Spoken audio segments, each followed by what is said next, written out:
Fala aí, minha galera! Sejam todos bem-vindos ao primeiro Nordeste em Foco de 2021. Vamos falar um pouco aqui nesse programa sobre as equipes do Nordeste, como começa esse ano de 2021 para os nordestinos aqui da Série A, Série B, Série C e Série D do Campeonato Brasileiro. Vamos falar aqui de todas as divisões e também da Copa do Nordeste, que agora em janeiro define seus últimos participantes para a competição de 2021. Os confrontos preliminares já teve definição, né? E alguns vão ter as suas definições agora nesse mês. E a gente vai falar aí sobre as equipes do Nordeste. Já peço para vocês se inscreverem aqui no canal, quem ainda não foi inscrito. Se você estiver aqui pela primeira vez, se inscreve aqui para você conhecer um pouquinho o nosso conteúdo. Deixa o seu joinha aqui nesse vídeo para ajudar também a gente a crescer cada vez mais aqui no nosso canal e divulgar cada vez mais o nosso conteúdo. Manda aí para os seus amigos, manda nos grupos aí que você conhece da galera que gosta de futebol. Manda aí para poder espalhar um pouco o nosso conteúdo sobre o futebol nordestino, que eu sempre repito aqui, precisa do máximo de divulgação possível, precisa de mais programas, precisa de mais força na mídia para que a gente possa dar mais espaço para os nossos clubes do Nordeste. Galera, eu sempre venho aqui para falar, no caso hoje é segunda, né? Aí eu falo dos jogos do final de semana, de sexta, sábado e domingo. Mas como na sexta-feira, que era dia de ano novo, né? Dia 1º, eu acabei não gravando um vídeo falando sobre os times nordestinos. Então teve muito jogo aí pra gente falar, então eu vou acabar que eu não vou falar sobre as partidas. Eu vou falar sobre as classificações de cada divisão e vou dar meus comentários aí sobre cada um dos times, tá? Depois eu falo sobre os jogos aí da semana e a gente faz uma projeção. Mas vamos falar dos times da Série A. A gente tem o Ceará em 10º colocado com 36 pontos, depois de 27 jogos, né? 27 rodadas completas. Alguns jogos atrasados aí, só que os nordestinos todos têm 27 jogos. Ceará, 36 pontos, 10º colocado, já distante aí 8 pontos da zona de rebaixamento, né? O Ceará, por enquanto, numa situação tranquila. Lá embaixo a gente tem o Fortaleza em 14º com 31, Sport em 15º com 29 e o Bahia em 16º com 28. E aí o detalhe, o Bahia está empatado em pontos com o Vasco, só que o Vasco tem um jogo a menos, né? Sempre tem esse detalhe. Vamos dar uma olhada rapidinho na sequência de cada time. Tem 11 jogos ainda para rolar na Série A, então tem muito jogo aí pra gente poder acompanhar. Tô abrindo aqui a sequência dos times daqui, né, do Nordeste, mas como sempre o tablet aqui tá meio ruim, meio atrasado, né, demorando um pouquinho para abrir. Abriu agora e também mais demora para carregar. O Ceará enfrenta o Internacional, Flamengo, Red Bull, Goiás, Palmeiras, Atlético Paranaense, Corinthians, São Paulo, Fluminense, Coritiba e Botafogo. É muito jogo aí também pela Série A. Então, não tem muita condição de a gente fazer uma projeção, né, como eu vou fazer nos times da Série B, que só tem 6 jogos, alguns 7. Então, eu citei os adversários aí do Ceará só para explicar por que eu não vou fazer essa projeção tão grande. Vamos deixar isso um pouco mais pra frente pra gente poder falar da sequência final dos times da Série A, certo? Foi só um exercício aqui mesmo, pra explicar pra vocês. Mas, na minha opinião, os times do Nordeste, o Fortaleza, Sport e Bahia, estão numa situação mais apertada lá embaixo, só que já deram muitos indícios de que são times que a qualquer momento podem também dar uma desgarrada lá de baixo, né? E vamos torcer para que isso aconteça. Não quero que nenhum nordestino caia, e quero que o máximo de nordestinos possível suba, né, de divisão. Vamos pular então para a Série B, né, que já está um pouco mais em reta final. A gente tem o CSA no G4 com 51 pontos. E aí ao redor ali do CSA tem o Juventude com 52, Cuiabá com 51, um pouquinho mais abaixo o Guarani com 47 e a Ponte Preta com 46. Detalhe, na próxima rodada, Juventude e Cuiabá se enfrentam, confronto direto aí, né, o Juventude 52 e Cuiabá 51, então um tira ponto do outro, né? Ou os dois, vão perder pontos, aí deixar pontos pelo caminho. E o Guarani também enfrenta a Ponte Preta. Então, desse duelo aí de Guarani e Ponte Preta, pelo menos um já vai sair desse jogo aí mais distantes. Quem perder já pode praticamente dar um adeus aí para a briga pelo título, não matematicamente, mas se afasta demais. Principalmente se o CSA conseguir fazer o seu dever, né, de vencer a equipe do Figueirense. É um jogo fora de casa, o Figueirense está disputando aí para não cair, só que o CSA a esse momento, a essa altura, não pode se dar o luxo de perder pontos para um adversário que está na zona de rebaixamento, né? Brigando aí para escapar da zona de rebaixamento. Então, eu acho que o CSA tem que vencer essa próxima partida. Então tem esse detalhe. O CSA tem quarto colocado, só que o terceiro e o quinto se enfrentam, o sexto e o sétimo também. Então o CSA tem uma projeção até boa e até interessante para fazer aí para os próximos jogos. Mais um pouco abaixo tem o Sampaio Corrêa em oitavo colocado, que foi derrotado inclusive pelo CSA, né, nesse sábado. O Sampaio vem com 45 pontos, já está a 6 pontos do G4. 6 pontos em 6 jogos para tirar é muito difícil. Até porque, se fosse só para tirar os 6 pontos, daria para você tirar, né? Só que os outros times jogam também. E não é que você tem que tirar esses 6 pontos de uma equipe só. O Sampaio tem que ultrapassar a Ponte, o Guarani, o Cuiabá e o CSA, nesse caso, né? Ou o Juventude. Então é uma tarefa muito difícil da equipe do Sampaio Corrêa. Essa derrota aí para a equipe do CSA foi um balde de água fria nas pretensões, eu acho, da equipe do Sampaio Corrêa. Matematicamente tem chance, então tem que acreditar, né? Mas a sequência do Sampaio Corrêa, vamos dar uma olhadazinha aqui só para a gente poder ilustrar também.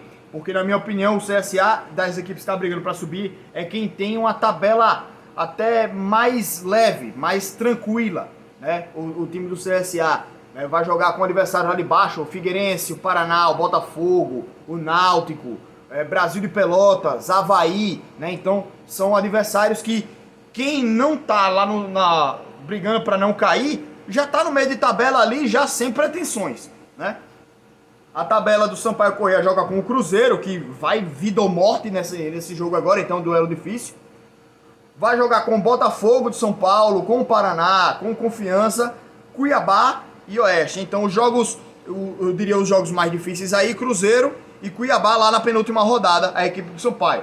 Só que o grande detalhe do Sampaio Corrêa é que nos últimos 6 jogos só tem um empate, 5 derrotas. Então a fase do Sampaio é muito ruim. Até por isso saiu de lá do topo da briga, até brigava pelo título em algumas rodadas a equipe do Sampaio. Se distanciou bastante e já está ali no meio da tabela, praticamente com pouquíssimas aspirações de acesso. Mais lá para baixo na tabela a gente tem o CRB em 13º, com 40 pontos. Aí o CRB está numa fase em que chegou nos 40 pontos, não está matematicamente livre, só que a equipe do CRB precisa de pouca coisa para se garantir aí na Série B. Os times da zona do rebaixamento estão aumentando sua pontuação, né? O sarrafo está aumentando um pouquinho. Só que eu acho que o CRB, nos 6 jogos que faltam, consegue sim umas 2 vitórias aí, né? Para ficar tranquilo, ou 1 vitória e 2 empates, 3 empates. Eu acho sim que a equipe do CRB deve acabar até o campeonato com uma certa tranquilidade.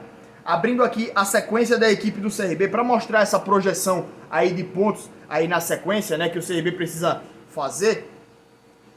O time do CRB vai jogar contra a equipe do Confiança, já nessa rodada, né? Depois com o Guarani, que é um adversário complicado. O Operário, que é um time que já está no meio de tabela, sem pretensões. Figueirense, sendo então um duelo direto. Ponte Preta, que lá para o final provavelmente já não vai estar mais na briga pelo acesso, a não ser que consiga uma ótima sequência aí a Ponte Preta. E lá no final, o Cuiabá, na última rodada, que é um adversário complicado.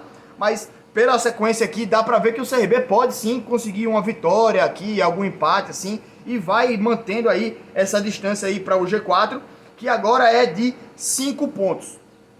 A próxima equipe é a equipe do Confiança, que está uma posição abaixo do CRB, com 1 ponto a menos, só que um jogo a menos também. E joga, a equipe do Confiança joga hoje, né, pelo encerramento dessa rodada. Tá abrindo aqui a tabela, tá meio lento aqui, mas a equipe do Confiança joga, se não me engano, com Vitória hoje, né? É um duelo nordestino que o Confiança faz. Só vou confirmar aqui. Mas a equipe do Confiança tá numa fase terrível, né? São várias derrotas seguidas, tá abrindo aqui, daqui a pouco eu confirmo, né? Mas a equipe do Confiança tá numa sequência muito ruim. E por isso, eu acho que preocupa bem mais do que a equipe do CRB, apesar de estar com 1 ponto a menos, um jogo a menos.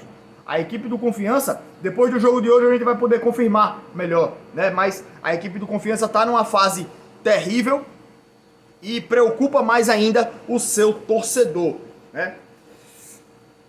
5 derrotas seguidas da equipe do Confiança. né? E hoje entra em campo, só confirmar aqui com quem é o duelo, é contra o Náutico, não é com o Vitória não. Confiança em Náutico hoje, para encerrar aí essa rodada. Aí depois o Confiança tem o duelo com o CRB, né, que é direto ali, equipes que estão próximas do Z4. Aí joga com o Operário, com o Oeste, Sampaio Correia, América e Chapecoense. Olha a sequência final do Confiança. Sampaio, América e Chapecoense. Então, tem que se salvar logo aí, garantir sua pontuação para não chegar nas rodadas finais atolado até aqui, né? E correr risco aí, porque vai jogar contra os dois líderes nas duas últimas rodadas. Um pouco mais abaixo está a equipe do Vitória. E aí a equipe do Vitória vai jogar ainda nessa rodada. Não, já jogou ontem, né? O Vitória empatou com o Operário. Tá com 37 pontos. Só que o Vitória, ao contrário do Confiança, vem numa fase um pouco melhor. Assim como o Náutico. E o Náutico, apesar de estar lá no Z4, em 17º, tem 35 pontos, tem um jogo a menos também para fazer nessa rodada e vai enfrentar a equipe do Confiança. Pela fase, pelo momento, o Náutico vem melhor. Então é capaz de o Náutico conseguir então uma vitória aí e escapar inclusive desse Z4. Vencendo vai para 38 pontos e passa o Vitória, cola lá no Confiança, sai do Z4 e ganha um respiro, ganha uma motivação a mais para a sequência aí final, a equipe do Náutico. Mas então, desses times aí eu acho que o que mais preocupa é até o Confiança, né? O Náutico é claro que é o que está mais abaixo, precisa de mais pontos, só que eu acho que é o que vem numa fase melhor. De todos esses que estão aqui embaixo, né? Até o CRB, Confiança e Vitória, eu acho que o Náutico está numa fase melhor do que todos esses. Então vamos para a Série C do Campeonato Brasileiro. A segunda fase reserva muitas emoções aí para a equipe do Santa Cruz, né? São 4 rodadas feitas, o Santa Cruz está em terceiro colocado, mas o grupo ele está muito embolado mesmo, os times estão afastados por um ponto, ninguém se desgarrou, ninguém tá voando, ninguém tá muito bem, tá muito equilibrado esse grupo e até a última rodada vai ser aperreio. O Santa Cruz, nesse final de semana, jogou contra o Ituano, abriu o placar, só que teve um jogador expulso, né? E aí acabou sofrendo um empate. E a equipe do Santa Cruz aí tá vivíssima na competição, tá com 5 pontos, apesar de estar em terceiro colocado. O Ituano, que tá com 5 pontos, também tá em segundo. E o Brusque, que tá em primeiro lá com 6. O Vila Nova tá com 4 pontos, né, em último colocado. Mas aí, tá vendo, né? Todo mundo tá vivo, ainda tem 2 jogos para se fazer. E o Santa Cruz tá vivo na competição. Tô torcendo muito pro Santa Cruz subir, né? Se ficar em segundo ou em primeiro nesse quadrangular, o Santa Cruz garante o acesso. E no outro grupo tem também o Remo e o Paysandu, né? O Remo com 7 pontos, o Paysandu com 6. Então aí em primeiro e segundo no grupo D, né? O Paysandu ainda joga nessa rodada com o Londrina, pode ultrapassar inclusive o Remo, né? Ir para 9 pontos. Mas eu tô torcendo também para Remo e Paysandu, que são 2 times que não são do Nordeste, mas estão na nossa região aqui, Norte e Nordeste, né? Que eu sempre valorizo e torço para que os times tenham sempre mais representatividade. Remo e Paysandu são 2 equipes de torcida gigante, são 2 equipes de muita tradição e a gente precisa dessa representatividade dos times do Norte também. Então estou torcendo pelo acesso desses 2, além do Santa Cruz, que está em terceiro colocado. Mas deixa eu abrir aqui o calendário da equipe do Santa Cruz para ver os 2 próximos jogos. Rapaz, tá ruim aqui, viu? De vez em quando o negócio me deixa na mão. Tá lentozinho mesmo, viu? O aplicativo aqui sempre foi ligeiro, mas agora, não sei se é a internet, se é o tablet aqui hoje, tá complicada a situação aqui. Tá demorando pra peste. Mas vamos lá, na quinta rodada, o Santa Cruz enfrenta o Vila Nova, fora de casa, e recebe o Brusque. Então, o Santa Cruz enfrenta aí o Vila, que é o último colocado, né? Se não me engano, o Vila só venceu do Santa Cruz. E na última rodada enfrenta o Brusque, né, a equipe do Santa. Vamos para a Série D, os playoffs, né, que é a parte de mata-mata, né? Playoff é a palavra Nutella para mata-mata, né? Então vamos lá. Nas quartas de final, a gente tem aqui Marcílio Dias e Altos. O Altos é o time do Piauí, representante nordestino aqui, né, nessa disputa, empatou em 1-1 fora de casa. Outro duelo, o Mirassol está vencendo o Aparecidense por 2-1, venceu o primeiro jogo, né, em casa. O Aparecidense vai decidir em casa. O Aparecidense é de Goiás, né? O Fast Clube, que é do Amazonas, perdeu o primeiro jogo em casa, perdeu, né, para o Novo Horizontino, de São Paulo. E o Floresta, que é do Ceará, venceu a primeira partida do América do Rio Grande do Norte por 2-0. O América recebe então o jogo em casa. Próximas partidas aí definem os acessos para a Série C do Campeonato Brasileiro. E como prometido também, vamos falar da Copa do Nordeste de 2021, porque a gente já teve as definições aqui do Botafogo da Paraíba, vencendo aí a equipe do Alagoinhas e garantindo a sua classificação. E o Altos, que venceu a primeira partida por 2-0, perdeu a segunda por 1-0 para o Globo, mas garantiu também a sua estada na Copa do Nordeste de 2021, a equipe do Altos. E está disputando o acesso aí para a Série C também. Outros dois duelos, a gente tem o Itabaiana contra o Santa Cruz decidindo em casa, e o Motoclube contra o CSA decidindo em casa. Agora, vamos para os jogos dessa semana. Nessa segunda-feira a gente tem o duelo nordestino entre Confiança e Náutico às 8 da noite, hoje nessa segunda-feira. Na terça a gente tem mais partidas, inclusive a primeira partida entre CSA e Motoclube, né? Motoclube e CSA, às 9h30 da noite. Já para garantir aí a Copa do Nordeste, né? De cada um dos dois. E é como eu disse, aquele duelo direto pela Série B. Guarani e Ponte Preta e Cuiabá e Juventude se enfrentam nessa terça-feira. Então, olho nesses duelos aí. Vão ser duelos que podem definir até muita coisa para o próprio CSA. E até para o Sampaio também.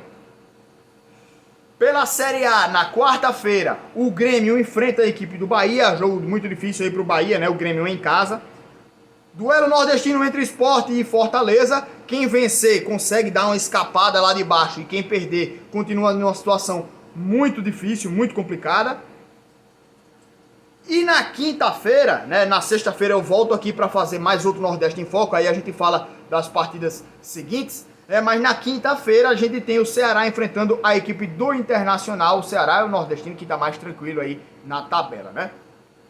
Mas é isso aí, galera. Então, tem muito jogo nessa semana, tem muita bola para rolar. E na sexta-feira eu volto aqui para comentar um pouquinho das partidas dessa semana, né? Copa do Nordeste, tem Série B, tem Série A. Então, muito pra gente conversar aí na sexta-feira, tá? E aí eu volto também para fazer a projeção dos jogos do final de semana. Agradeço aqui a presença de cada um de vocês, gente. Um grande beijo para vocês. Ótimo 2021 e até o próximo vídeo aqui. Falou!